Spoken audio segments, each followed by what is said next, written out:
Τι είναι αυτό? Ένα σφουργίτη.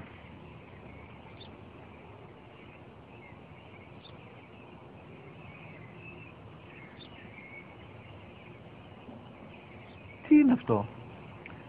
Μόλις τώρα στο είπα, πατέρα, σφουργίτη είναι.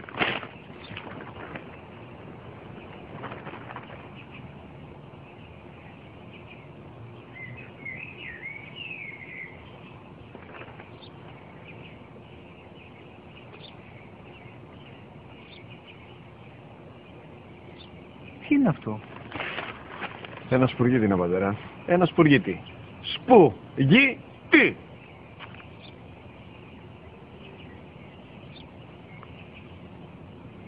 Τι είναι αυτό? Γιατί το κάνεις αυτό το πράγμα, μπορείς να μου πεις? Τόσες φορές σου είπα, είναι ένα σπουργίτη. Δεν το καταλαβαίνεις.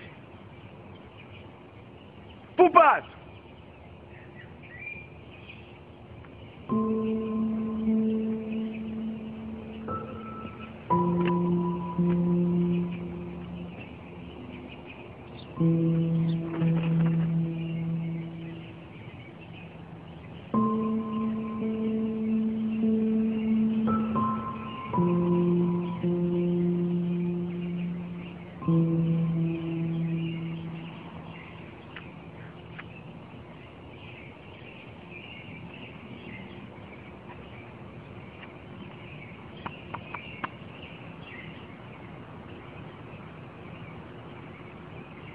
Δυνατά.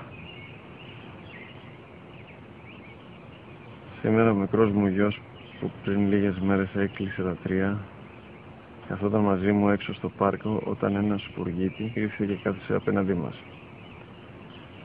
Ο γιος μου με ρώτησε 21 φορές τι ήταν αυτό και του απάντησα και τις 21 φορές ότι ήταν